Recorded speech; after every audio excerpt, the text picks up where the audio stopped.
그날 한 사람의 인생은 송두리째 뒤바뀌었습니다. 1년 전인 2023년 3월 1일 오후 4시 55분경 검은색의 옷차림의 남성과 베이지색 가디건을 입은 여성이 함께 계단을 내려갑니다.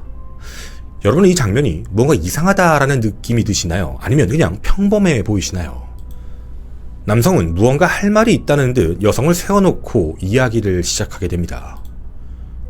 얼마나 지났을까? 남성은 안주머니에서 흉기를 꺼내 여성을 공격하기 시작합니다. 위협을 가하며 제압에 성공하자 이 남성은 안주머니에서 또 다른 무언가를 꺼내들지요. 바로 멍키 스패너. 꺼낸 직후 머리 부분을 강하게 내리칩니다. 그 공격이 얼마나 강했으면 그 충격으로 인해 튕겨져 나갈 정도였지요. 멍키 스패너를 다시 들고 오려던 남성은 비명소리를 들은 여성의 직장 동료들이 나오기 시작하자 손에 있던 흉기로 가슴 및 복부를 향해 집중 공격을 하기 시작합니다. 살려달라 저항하는 피해 여성. 직원들이 달려들어 그 남성을 막아보려 하지만 그는 끝까지 손에 칼을 쥔 채 저항을 하고 있었습니다. 이때 직장 동료 한 분까지 부상을 입게 되었죠. 가해 남성은 신고를 받고 출동한 경찰에 의해 현행범으로 긴급 체포되었고, 피해 여성은 매우 위험한 상태로 병원에 이송, 긴급 대수술을 받게 되었습니다. 흘린 혈액의 양만 2000cc, 머리 부분엔 멍키 스패너로 인한 7cm의 상처와 횡격막 파열, 간이 칼으로 들어가 거의 관통 상태였으며 오른쪽 가슴에 깊이 15cm까지 흉기가 들어갔습니다. 기적적으로 빠르게 병원에 왔기에 생존한 피해자. 누군가에겐 길거나 짧은 1년, 헌데 피해자에겐 지옥 같은 시간이었던 그날을 전하고자 합니다. 가해자의 가족이 이 영상을 볼 것이라 확신합니다. 끝까지 보십시오. 당신들이 한 행동에 대한 책임은 꼭 지시길 바랍니다. 특히 경북의 한 중학교에 현재 교사로 일하는 당신은 더더욱 말이죠. 김한 사건 파일, 부산 멍키 스패너 살인 미수 사건, 저는 14년 후 죽습니다 편입니다.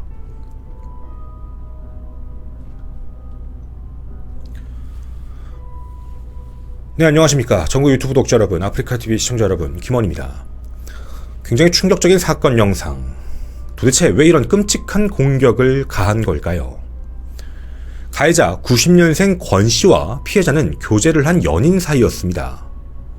피해 여성이 헤어지자라고 말을 한 지 불과 13일 만에 업무가 한창이던 직장에 직접 흉기를 2개 준비하고 찾아와 공격을 가한 것이죠. 몹시 분노한 상태로 찾아온 권씨를 달래고자 내려가서 이야기하자 하고 함께 사건이 발생한 장소로 이동. 그곳에서 권씨는 너 나랑 다시 만날 거야 안 만날 거야 라는 질문을 반복하게 됩니다. 매우 집요했죠. 흔들리지 않았습니다. 이번엔 반드시 헤어져야 된다. 다시 만나지 않겠다 라는 말을 하는 피해자를 향해 권씨는 씩 웃으며 야, 나 오늘 큰맘 먹고 왔다 라는 말을 한 후 흉기를 꺼내 공격을 가한 것입니다. 그 모든 수사 자료와 당시 재판 결과를 꼼꼼히 확인한 저희는 할 말을 잃었습니다. 형량 때문에요? 아니요. 그런 부분과는 완전히 차원이 달랐습니다. 일단 첫 번째, 재판 결과에 대한 판사의 황당한 언행들, 그런 문제 때문이었죠. 두 번째, 앞으로 14년 후 출소하는 권씨, 그땐 자신이 진짜 죽을 수도 있다라는 그 두려움. 세 번째, 가해자 권씨의 가족들이 내보낸 탄원서에 대한 문제입니다. 바로 선처 탄원서였죠. 중요하게 말씀드리겠습니다. 선처 탄원서를 가족들이 보냈다고 욕하고 싶은 마음 전혀 없습니다. 그건 하나의 권리이자 가족이라면 보낼 수 있다라는 생각을 합니다. 약 8년간 방송을 진행해오며 저도 그 수많은 선처 탄원서를 본 적이 많았지만 방송에서 언급한 적이 없었습니다. 그건 가족이니까 나쁜 죄를 지었지만 선처를 해달라라고 판사에게 보내는 어쩔 수 없는 선택이다라고 생각했기 때문이죠. 헌데 이 경우는 완벽히 달랐습니다. 바로 허위 선처 탄원서였죠. 거짓말입니다. 그 거짓말의 방식이 부산 돌려차기 사건 이현우가 했던 짓과 똑같았습니다. 그리고 두 번째, 제가 오늘 무슨 이야기를 할지 가해자의 가족들은 보고 있겠죠. 친동생, 당신에게 하고 싶은 이야기입니다. 피해자가 생사를 오락가락하던 그 순간 당신 SNS에 무슨 사진 올렸습니까? 그 옷 누구 겁니까? 이런 식으로 무려 재판이 진행되는 1년간 피해자를 조롱했던 그 가해자 측의 만행까지 모두 여러분에게 전해드리고자 합니다. 우선 검찰이 제기했던 사건의 공소장부터 말씀을 드리도록 하겠습니다.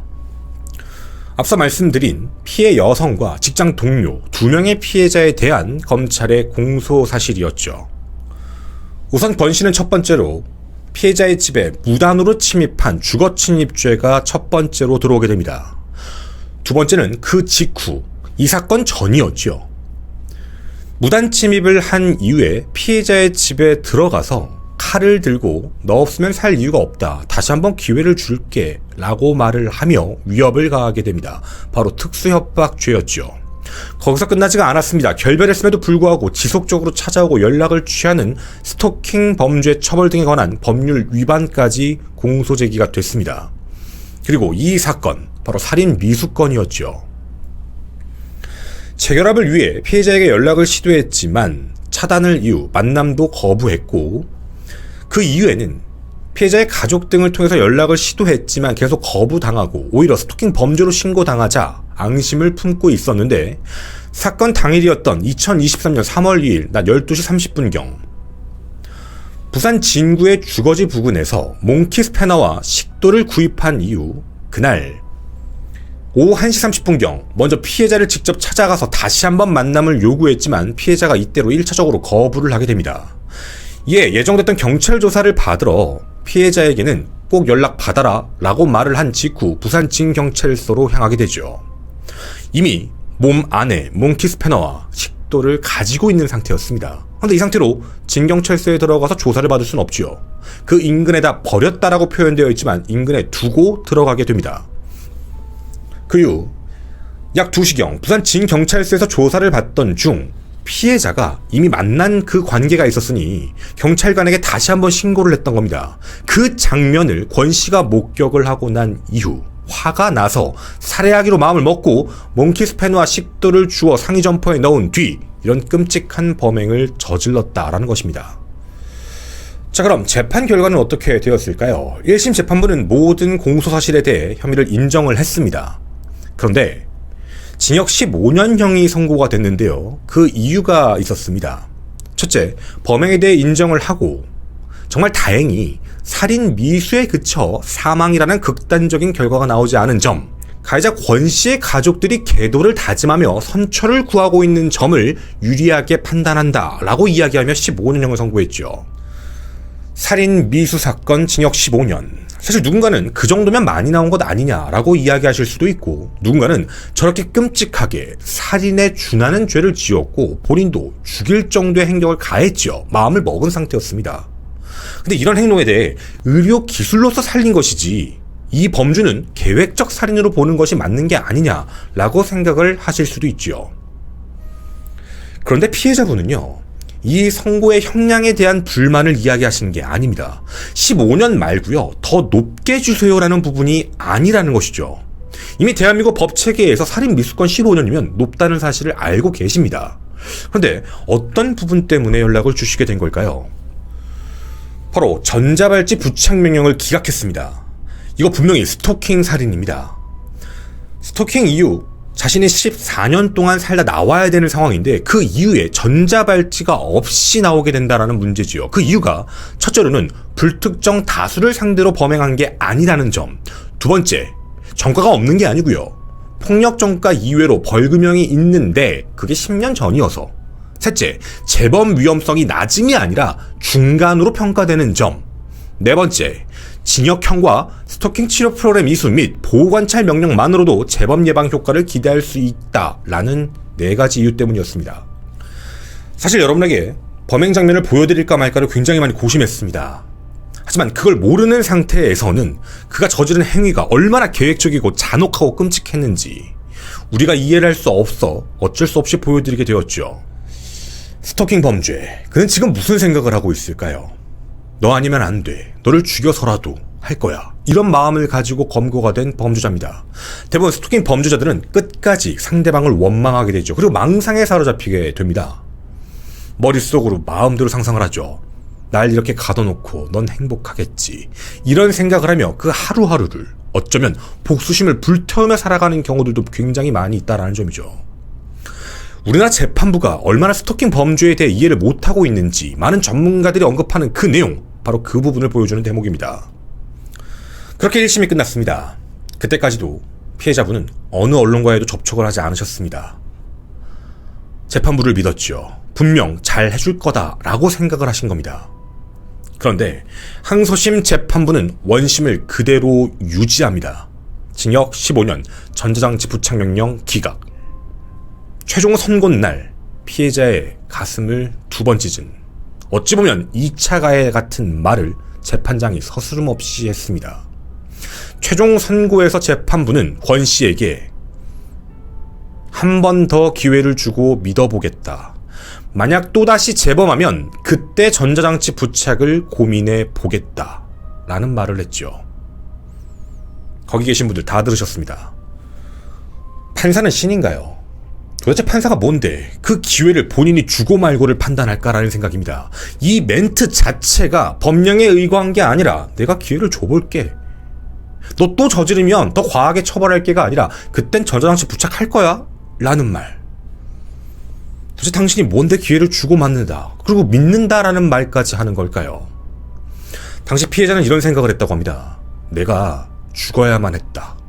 죽었으면 신상공개도 됐을 것이고 죽었으면 전자장치도, 그리고 사회에 다시 못 나왔을 가능성도 있겠다 라는 생각이 들었다고 하십니다. 이제 이 사건은 대법원의 최종 판결만을 기다리고 있습니다. 아시다시피 대법원은 서류로만 확인을 하게 됩니다. 법률적인 문제가 있었는지 없었는지만 판단을 하게 되죠. 대부분 그냥 확정 판결입니다. 그럼 14년 뒤에 권 씨는 전자장치 없이 출소를 하게 되죠. 피해자를 누가 지켜줄 건가요? 정말 판사의 말대로 가족들이 잘 고쳐줄 거야, 이거 정말 믿어도 되는 게 맞는 걸까요? 그 내용들 하나씩 조목조목 반박을 좀 해보도록 하겠습니다. 특히 이 내용들은 판사도 알고 있습니다. 두 번째, 2차 가해에 대한 이야기들 때문에 좀 설명을 드리고 가도록 하겠습니다. 피해자한테 책임 있는 게 아니냐 라고 하시는 분들과 세상에 공개되지 않은 이유 재판부가 우리는 모르지만 그런 이유가 있었기 때문에 이렇게 판결한 게 아니냐 라고 생각하는 문제점입니다. 우선 헤어진 이유에 대한 부분입니다. 그 이유는 판결문에도 정확히 적혀있으며 인정된 내용입니다. 연유로 발전한 이후 미래를 그리며 살아가던 이들 사이에 권 씨는 말도 안 되는 행동을 저지릅니다. 불법 도박 및 사채 문제가 숨기고 있다 결국 터지게 된 것이었죠. 바로 이로 인해 사건 발생 전 헤어지게 되었습니다. 물론 이뿐만은 아니었습니다. 그 전부터 권 씨는 폭력성과 집착이 매우 강해서 피해자는 헤어지려고 여러 차례 시도했지만 번번이 무산되었죠. 그러지 말고 그럼 전화를 해서 좀 달래주면 안 될까? 아니 달래면 오빠는 들으니까. 아니요, 제가 달래면 이게 여지를 주는 거라서 더 안 돼. 그러면 오빠 어떻게 하는 줄 알아요? 그럼 니 나한테 왜 그랬어? 니네 갖고 놀았어? 이렇게 해요 오빠. 두 사람의 목소리가 들리실 겁니다. 헤어질 때마다 항상 개입했던 한 사람이 있습니다. 바로 권 씨의 어머니였죠. 좋아서 그런 거다 라고 얘기하며 항상 다시 한 번 더 연락을 하고 기다려보고 지켜봐 달라 라는 요청이었습니다. 아니 그래도 단호하게 거절하면 되는 거잖아. 이 사건에는 한 가지 문제가 있죠. 사실 이들 사이의 만남, 그리고 그 사이에 있는 관계에 대한 문제인 건데요. 동네가 매우 좁은 곳에서 만나게 된 사이였습니다. 친인척들끼리도 알고 있는 상황. 아마 이건 좀 특수한 상황이라 아마 이런 지역구에 살고 계시다 보면 좁은 동네에 살았을 때 생기는 그 문제점을 알고 계실 겁니다. 피해자의 입장에서도 어찌됐든 알고 지낸 어머니이기 때문에 냉철하게 거절할 수도 없었고 그런 말을 할 때마다 단호한 거절을 하기가 그동안 반복적으로 힘들었던 상황이었죠. 어쩔 수 없이 그 일들은 계속적으로 반복만 되고 있는 상황이었습니다. 방금 들으신 음성은 과연 그럼 언제쯤 나왔던 얘기였을까요? 놀라지 마십시오. 이거 사건 발생 당일날이었습니다. 사건 발생 몇 시간 전에 피해자는 이미 자신이 위험한 상태다라는 걸 직감하고 제발 권 씨를 데려가 달라라고 요구하고 호소하는 전화였죠. 그럼에도 이때 당시 어머니는 이런 말만 합니다. 아, 걔는 그럴 애가 아니야. 그렇게 공격할 거 아니야. 피해자는 아니다. 저번에도 나한테 흉기를 들이댄 적이 있다. 아니야. 그거는 자기가 혼자 하려고 하는 거야. 너한테 안 그래. 너 좋아하잖아. 신고만 하지 말아줘. 또 신고하면 큰일 나. 다시 한번 기다려달라고 얘기해. 시간만 조금 더 달라고 얘기하자. 이거 사건 발생 당일날입니다. 피해자는 그래도 어른이었습니다. 어머니이자 어른. 당연히 아들을 생각하는 마음도 있었을 것이다 라고 생각을 하지만 자신은 더 이상은 만날 수 없다라는 걸 이날 재차 다시 한번 계속적으로 말씀을 드렸죠. 그럼에도 권 씨의 어머니는 조금만 시간을 두고 나중에 만나자고 얘기하자, 이런 식으로 언급을 했던 겁니다. 그런데요, 예전에 안 그랬던 게 아닙니다. 여기서 피해자는 이런 말을 하십니다. 그렇게 시간을 정해두고 얘기하면 그때 나한테 왜 기회 줬냐, 왜 나한테 마치 될 것처럼 여지를 줬냐라고 얘기하면 또다시 공격을 해서 또다시 만날 수밖에 없는 상황이 된다. 이번엔 절대로 안 된다 라는 입장이셨던 거죠. 그런데 권 씨는 이번 재판 때도 이걸 악용했습니다. 헤어지자라고 얘기해놓고 마치 여지를 주면서 만나줄 것처럼 얘기를 한다. 그래서 나는 다시 만날 수 있을 줄 알고 찾아간 거기 때문에 스토킹이 아니다, 이런 식의 말도 안 되는 주장을 펼치고 있었던 거죠. 그거 다 권 씨 어머니 당신이 만든 겁니다. 피해자는 끝까지 막고 어떻게든 알려지지 않고 잘 처리가 되길 바랬던 사람입니다. 아들을 데리고 가달라 라고 요청했을 때 뭐라고 하셨나요? 못 데리고 간다고 하지 않았었습니까? 그리고 그날 이 사건이 발생했습니다. 물론 신고하지 말아달라, 어머니의 마음으로 아들을 지키고자 하는 점, 그 점은 넓게 이해를 하겠습니다. 근데 그걸 재판에서 이용하시면 안 되죠. 그건 잘못된 겁니다. 피해자가 계속 싫다고 얘기했음에도 어른이기 때문에 그 말을 듣고 그렇게 끌어왔던 것까지 이용했던 것, 이거 정말 떳떳한 행동이라고 생각하시나요? 그런데 말이죠, 여기서 안 끝납니다. 재판이 진행되면서 선처탄원서라는 것이 들어오게 됩니다. 근데 그 내용은 피해자를 2번 죽이는 내용들이 무수히 많이 적혀 있었습니다. 저는 아무리 흉악한 범죄자라 할지라도 그 범죄자의 가족들의 입장에서 선처탄원서를 낼 수 있다고 생각합니다. 그게 잘못됐다라고 생각하지 않습니다. 그 행위 자체와 맹목적으로 비난을 하며 방송에서 언급을 하는 건 일종의 선동과 욕을 먹게 하기 위한 행동처럼 속칭으로 어그로라고 하죠. 그런 느낌이라고 판단해 저는 그 어떤 사건에서도 언급한 적은 없었습니다. 그런데 이번 경우는 완전히 다릅니다. 바로 허위 선처탄원서라는 문제 때문이었죠. 위험한 생사의 고비를 넘기고 가까스로 회복해가고 있는 피해자를 향해 허위 선처탄원서에 이런 말을 적어놨습니다. 가해자 권 씨 어머니는요, 지난 10월 1일 안동 모 축제 행사장에서 피해자와 피해자의 언니, 남자친구, 동생과 함께 웃으며 지나가는 건강한 모습을 보고 다행이라는 생각도 들었습니다 라는 말을 썼습니다. 굉장히 불필요한 말이죠. 어머니만 썼을까요? 권 씨의 친동생 선처탄원서입니다. 11월 19일 결혼식 일정이 있어 대구에 있는 결혼식장 뷔페에서 우연히 피해자를 마주했고 밥을 뜨는 모습을 보았습니다. 건강에 대한 걱정을 그날까지 했는데 건강한 모습으로 밥을 뜨는 모습을 보고 때로는 다행이라고 생각했습니다. 괄호, 장소, 대구 어디 몇 층 무슨 홀, 이렇게 적어놨습니다. 맥락적으로도 전혀 들어갈 필요가 없는 내용을 삽입했습니다. 마치 피해자 이제 건강한데 그 정도까지 처벌할 필요가 있냐라는 뉘앙스를 풍기는 아주 더러운 방법이죠. 마치 이런 거 한번 본 적이 있었습니다. 멀리 가지 않겠습니다. 부산 돌려차기 사건 이현우가 했던 것과 똑같지요. 피해자 연구장애라고 했는데 건강회복해서 잘 걸어다니네요. 밖에서 인터뷰도 해요. 그렇게 다친 거 아니에요 라고 말을 남기는 것처럼 말이죠. 전 정말 눈을 의심했습니다. 이런 말을 왜 적었지? 정말 피해자가 안쓰러워서 그런 걸까? 라는 생각. 그런데 가해자 권씨 남동생, 당신에게 묻겠습니다. 당신 피해자가 생사를 오가고 있을 때 주변 사람들한테 뭐라고 얘기했죠? 죽었다면서요. 주변 사람들 만나면서 어떻게 생활하고 있는지 계속 떠보고 물어보고 다니셨다면서요. 걱정했다고요? 걱정해서 물어본 게 맞는 건가요? 그리고 이뿐만이 아닙니다. 지금 시청하고 계신 분들께 이런 질문을 한번 던져보고 싶습니다. 물론 절대 있어선 안 되는 일인데요. 만약 나의 형제가 어떤 끔찍한 범죄를 저지르고 나서 구속이 되고 재판을 받고 있는 상태다 라고 가정을 해보겠습니다. 여러분이라면 어떤 생각을 갖고 사실 건가요? 물론 보통 일상생활을 하는 데는 전혀 문제가 없을 겁니다. SNS에 스토리를 올리는 것, 그것조차 문제가 되지는 않을 겁니다. 그걸 갖고 비난하고 싶은 게 아닙니다. 이 옷 누구 옷입니까? 이 옷은 피해자가 교제 당시 살인마 권 씨에게 사줬던 그 옷들입니다. 이 옷만 있는 거 아닙니다. 여러 장입니다. 그 옷들을 입고 자신의 여자친구와 데이트를 하는 걸 스토리를 올리며 여행을 하는 사진들을 계속적으로 올렸습니다. 형은 살인 미수범으로 재판, 피해자는 사경을 헤매고 있을 그 당시에 말이죠. 저도 하도 어이가 없어서 다시 한번 확인을 해봤습니다. 혹시 이 선물을 피해자가 권 씨에게 교제 당시 줬다라는 걸 동생이 모르고 있는 게 아닐까라는 궁금증이었죠. 아니요. 알고 있었다는 걸 확인했습니다.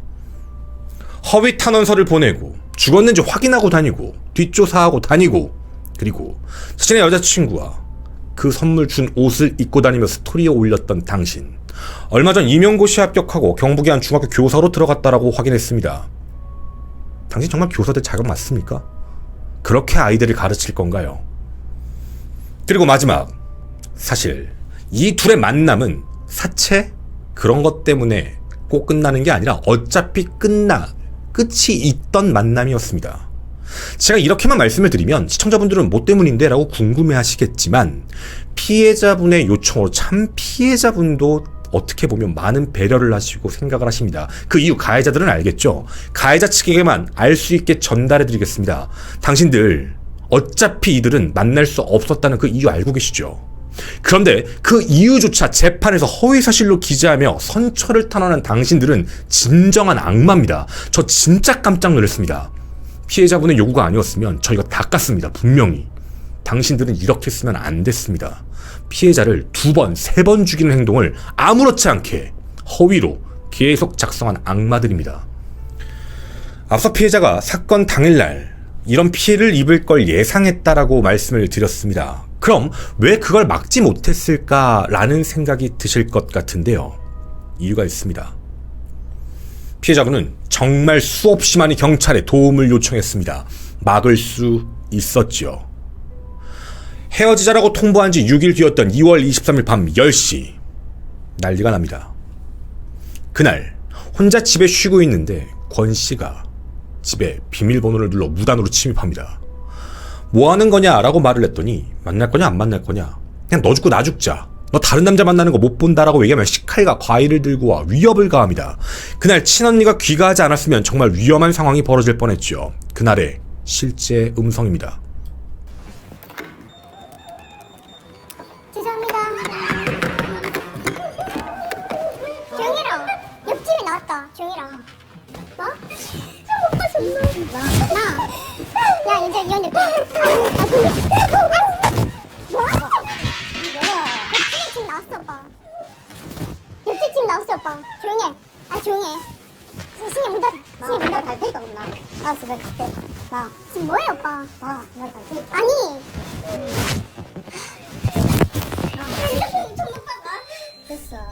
이 건으로 경찰까지 출동, 가까스로 분리가 되었고 특수협박, 주거침입, 스토킹 혐의로 입건이 됐죠. 그런데 이 날도 문제였습니다. 분리가 되어 있는 상태로 당시 긴급 조치로 접근 금지 명령을 내리겠다라고 얘기를 했는데 그 상황에 카톡이 오게 되죠. 경찰관 바로 앞에 있는데도 위협을 합니다. 넌 내가 뒤져도 접근 금지 할 수 있나 보자. 그 사실을 확인했던 피해자는 바로 경찰에게 보여주었죠. 그랬더니 경찰은 이런 답을 합니다. 차단하세요. 차단하면 괜찮아요. 계속 받아주니까 희망이 있다고 생각해서 자꾸 오는 겁니다. 라는 말도 안 되는 소리 하죠. 부산 진경찰서에게 묻고 싶습니다. 이것만 있었나요? 그 전에도 있었죠. 지속적으로 피해자는 두려움에 대해서 요구를 했습니다. 이런 문제에 대해서 얘기할 때도 제대로 순찰을 하지 않았고 무섭다, 확인해달라는 요청에도 제대로 확인하지 않았습니다. 그냥 전화만 되니까 살아있구나 라고 지나갔던 것이었죠.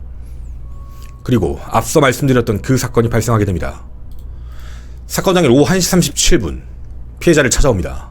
이때도 말씀드린 대로 안에 먼키 스패너와 식도를 들고 있는 상태였습니다. 나 부산 진경찰서에 조사받으러 가는 길인데 조사받고 나오면 3시 될 것 같으니까 3시에 나한테 전화를 하던 네가 직접 전화를 하던 해 라고 말을 하죠. 피의자 조사 첫날이었습니다. 분명 이때는 접근금지 명령이 있던 상태임에도 그걸 어기고 갔지요. 놀랐던 피해자는 그 이후 조금 시간이 지나 수사관에게 전화를 합니다. 도와달라. 이에 대해 알겠다, 조치를 취하겠다 라고 얘기를 하게 되죠. 그리고 약 40분 정도가 지나서 오후 3시 56분경 전화가 왔는데 방금 조사가 끝났는데 걱정 안 해도 될 것 같다. 여자 있던데요? 새 여자친구 있어서 고향으로 간대요. 안심하세요. 라는 말을 하게 됩니다. 그리고 1시간 뒤 여러분이 보셨던 그 사건이 발생하게 됐죠. 그때 권 씨는 이런 말을 합니다. 너 또 경찰에 신고했더라? 하며 씩 웃은 겁니다. 정확히 표현하면 그 자리에 수사를 받을 때 그 전화를 받는 걸 본 겁니다. 해서 공소사실에도 적혀 있었던 그 내용이죠. 그걸 보자마자 분노해서 화가 나서 죽였다. 이런 상황이 된 겁니다.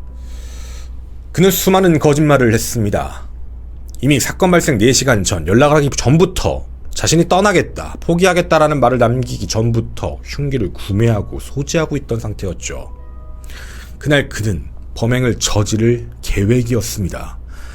수많은 시간 동안 그 많은 기회가 피해자의 절규에도 불구하고 모든 걸 묵살했던 부산진경찰서의 미흡한 대처, 거기에서의 엄청난 피해, 그 이후에 재판부에 대한 문제까지 그 1년이라는 시간은 피해자에게 끔찍한 지옥보다도 심한 그런 시간이었죠. 차라리 자기가 죽는 게 나았을까라는 말이 나올 만큼 말입니다. 자, 그런데요. 피해자는 이제 이런 말을 하십니다. 14년 후에 나는 죽습니다. 두려우신 거죠. 많은 분들은 앞선 방송과 다른 뉴스 기사의 댓글로 그렇게 달아주셨습니다. 신상공개 왜 안 하냐라는 문제였죠. 맞습니다. 대한민국은 신상공개법이 분명 바뀌었습니다. 그럼에도 불구하고 지금은 매우 소극적입니다. 법원 자체적으로 재판 진행 중인 사건에 대해서 자발적으로 신상공개란 경우는 없습니다. 저도 이렇게나 소극적일 거라고는 생각하지 못했습니다. 법이 통과되면 할 줄 알았죠. 저 또한 배신감이 느끼는 부분이기도 합니다. 위험합니다. 14년 뒤에 나오게 되면 또 누군가가 피해자가 될 수도 있게 신상공개가 꼭 돼야 되는 건 아닌가. 그리고 현재 바뀐 법령상 살인 미수죄라 하더라도 신상공개 대상자는 분명 됩니다. 저에게 처음 피해자는 자신을 지키기 위해, 자신의 가족들을 지키기 위해서 얼굴을 공개해달라, 이름을 공개해달라는 요청을 해오셨습니다. 저희 김원TV 채널에서는 사실 그 부분을 공개를 하게 되면 네, 맞습니다. 많은 분들의 관심 좋을 수도 있겠죠. 하지만 저희에겐 끝까지 확인하고 지켜야 될 한 가지 소신이 있습니다. 제일 중요한 건 피해자다 라는 부분이죠. 이 방송을 보고 있을 가해자 측에도 분명히 전합니다. 당신들이 무서워서가 아닙니다. 당신들을 불편해서가 아닙니다. 저희는 피해자분께 이렇게 말씀을 드렸습니다. 앞서 보여드린 대로 지금 이분들은 많이 엮여있는 관계입니다. 과거 조두수 사건이 발생했을 때 피해자가 이사를 했던 상황 아마 기억을 하실 거죠. 이 사건도 똑같이 마찬가지입니다. 동네가 좁습니다. 14년 뒤에 다시 그곳으로 돌아옵니다. 누군가가 떠나지 않는 이상 결국엔 다시 마주칠 수밖에 없는 그런 문제지요. 법의 제도와의 허점의 문제 때문에 이걸 공개해야 되나라는 생각이 들었지만 법이 공개하지 않습니다. 만약 이걸 공개했다가 앙심을 품고 그들 가족이 해코지를 할까라는 그 두려움 때문이었습니다. 저는 그래서 다른 방식에 대한 걸 생각을 했습니다. 피해자분도 이 부분에 대해서도 걱정을 가장 많이 하셨죠. 정말 해코지를 할까봐 두렵다. 가해자 권 씨의 가족들, 특히 남동생과 어머니, 그분들께 꼭 이 말을 전하겠습니다. 당신들이 무서워서라는 부분이 아닙니다. 사실 저에게는 공개하는 게 더 좋을 수도 있습니다. 그럼에도 제가 막았던 이유는 단 하나죠. 당신들 책임지십시오. 무조건 교정교화 시키겠다고 얘기하셨죠. 그리고 어디 가서 이상한 헛소리 그만하십시오. 분명히 허위 탄원서까지 올리셨죠. 그리고 피해자에 대한 2차 가해까지 저지르셨죠. 그거 전부 수정하십시오. 본인 입으로 그렇게 얘기했던 사람들 다 만나서 사실대로 얘기하십시오. 이런 행동을 하지 않을 시 혹은 또 다른 2차 가해를 저지른다라는 모습이 보인다면 저희는 당신들의 모든 신원을 전부 다 공개하겠습니다. 얼굴, 직장, 그리고 당신들이 무슨 행동을 해왔는지까지. 피해자분의 마지막 선처이기도 합니다. 더 이상 2차 가해를 하지 말고 피해자분에 대한 명예훼손을 멈춰주십시오. 특히 당신도 포함입니다. 가해자 권 씨 남동생의 여자친구 당신도 말이죠. 내용 봤습니다. 그 내용 책임질 수 있나요 혹시? 모든 부분들을 공개하기 전 바로 잡으셨으면 좋겠습니다. 그리고 절대로 어떤 보복행위든 그 이후에 어떤 생각이든 하지 않고 쥐 죽은 듯이 죄인처럼 조용히 살아가시길 바랍니다. 저희는 하지 않겠다라고 한 적 없습니다. 앞서 말씀드린 이 부분 바로 고치십시오. 안 고치면, 확인되지 않으면 바로 공개하겠습니다. 혹시 아시나요? 당신들이 친구라고 믿었던 그 수많은 사람들에게 우리가 얼마만큼의 제보가 왔는지, 그들에게 다시 물을 겁니다. 진짜 수정을 했는지 말이죠. 사실 우리 모두를 지키기 위해서 이런 끔찍한 살인미수범은 공개하는 게 맞다라는 것도 저도 판단은 마찬가지입니다. 하지만 가장 중요한 건 일단 현재 계신 피해자분이기도 했습니다. 말씀드린 이런 부분들이 이행되지 않을 시 저희는 가감없이 모든 얼굴들과 신상을 공개하도록 하겠습니다. 그리고 대한민국에도 꼭 하고 싶은 이야기가 있습니다. 제가 이런 일 하는 거 정상적인 거 아닙니다. 법을 만들었다면, 그리고 그 안에 포함이 된다면, 그리고 그 범죄 행위가 매우 포악적이고 끔찍했고 재판에서 그런 행동을 했다면 교화 가능성 없지 않나요? 실제로 항소심 재판 선고가 끝났던 그날 권 씨는 씩씩거리면서 들어간 걸 본 사람이 한두 명이 아닙니다. 교화가 되겠다고요. 도대체 누구를 지키기 위한 법인지 정말 진심으로 궁금합니다. 다시 한번 신중히 판단하시고 이런 부분들이 많이 바뀌길 진심으로 바랍니다. 그리고 바뀌지는 않을 겁니다. 검찰 측에서도 상고는 포기했습니다. 현재 대법원 상고는 권씨만한 상태죠. 형량은 바뀔 수가 없고, 그리고 이미 법리적으로 전자자발찌 부착 명령을 거절한 재판부입니다. 대법원에서 바뀔 확률은 적다라는 것이죠. 거의 없다라고 보는 게 맞습니다. 우리의 가족이라면, 이게 나라면 어떤 생각이 들까요? 법이 정말 우리를 지켜주고 있다. 경찰이 나를 보호해주고 있다. 앞으로 나는 보호를 받고 살 거다. 라는 생각이 들 수 있을까요? 범죄 피해자는 그날도, 그 이후에도, 그리고 범인 출소하는 그날 이후까지도 걱정을 해야 되는 게 현 대한민국의 현실이기도 합니다. 저는 김한 사건 파일의 김원이었습니다. 감사합니다. 모든 것들을 다 말씀을 못 드린 건 너무너무 죄송한데요. 그거는 충분히 방송을 보시고 이해해 주실 거라고 믿어요. 기회를 줄고 이런 부분 때문에 문제가 아니라 워낙에 동네도 작고요. 매우 작은 동네고, 그리고 서로 어떻게든 엮여 있다 보니까 문제가 생길 것 같아서 허위로 얘기한 거 고쳐라. 그리고 쥐 죽은 듯이 살아라. 이런 부분들, 그리고 그 이유도 마찬가지입니다. 참 가슴 아픈 이야기긴 하지만 저희가 항상 어떤 사건이든 피해자분들에게, 그리고 제보자분들에게, 유족분들에게 하는 얘기가 있어요. 저도 참 그게 가슴이 아픈 내용입니다. 어쨌든 시간이 지나면 잊혀지게 됩니다. 이건 여러분이 잘못했다고 얘기하는 게 아니고요. 사실 어쩔 수 없는 상황이죠. 시간이 지나면 모든 사람들의 기억 속에 서서히 사라질 수밖에 없고, 그리고 나중에 출소를 하게 되면 또 그렇게 남게 되는 거니까. 제가 말씀을 드릴 수 있었던 건 최소한 저희라도 함께 하겠다, 그렇게라도 생각을 해달라, 서운해하지 말아달라 라고 얘기를 했습니다. 언제라도 이상한 짓거리 하면 까겠다 라고 말씀을 드린 부분이었고요. 정말 많은 것들이 바뀌길 바랬어요. 하지만 생각보다 그렇게 바뀌지 않았고, 그렇게 좀 지나온 것 같습니다. 왜 얼굴이랑 신상이랑 나이랑 왜 공개 안 해주냐라고 답답해 하시는 분들이 또 있을까봐 미리 말씀드리지만, 저희는 사실 어떻게 보면 유튜버로서 저는 항상 생각해요. 적합한 타입이 아니다. 머리로는 알죠. 어떻게 하면 더 알려지고 유명해지고 사람들 사이에서 회자가 되고 알죠. 도리어 이 사건 같은 경우도 피해자분께서도 공개해달라고 처음에 말씀을 하셨으니까 분하셔서. 근데 제가 반대했어요. 다른 사건 같은 경우에는 확인해보고 괜찮으면 했는데, 이 사건 같은 경우는 제가 반대했던 그 이유가 앞에 설명드린 그 이유예요. 어쨌든 제일 중요한 건 피해자이자, 만약에 사망한 사건이면 유가족이잖아요. 근데 다른 사건과 다르게 이 사건은 굉장히 파이가 좁은 데서 발생을 해버렸고, 그리고 너무나도 많이 엮여있는 관계다 보니까 다 말씀을 드릴 수는 없어요. 중간중간에 말씀을 안 드리고 이제 가해자 측에만 경고를 던졌던 게 있었기 때문에. 그런 부분들 때문에 보호하기 위함이었어요. 보호예요. 그러니까 보호하고 가해자들 똑바로 알아들으라고, 이거 진짜로 원래 같으면 깠다고, 그 얘기를 지금 전하고 있는 거예요. 가해자들 쪽에서 볼 거기 때문에. 제가 아까 얘기한 거 분명히 고치세요. 진짜 잘못한 거야 그거. 어찌되었든 그런 문제들이 있기 때문에 여러분들께서도 영원히 기억해 주세요란 말은 못할 겁니다. 그런데 이 사건에 대한 건 대법원 판결이 분명히 거의 확정 판결로 나올 것 같고, 그 이후에 이제 일들이 나오긴 하겠지만 힘드시더라도 조금씩이라도 관심을 이번이라도 더 가져주셨으면 좋겠고, 이런 내용들을 토대로 이런 범죄자들이 사실 길을 펴고 살면 안 되잖아요. 길을 펴는 게 아니라 죄인이면 죄인답게 더 소극적으로 죄송하고 사회에 무리를 일으킨 거니까 전 그러고 살아야 된다고 믿는데, 그걸 도리어 역으로 이용하면서 그런 식으로 말하고 다닌다라는 건 좀 잘못했다는 생각입니다. 그래서 여러분들께 이렇게 전해드렸습니다. 감사합니다.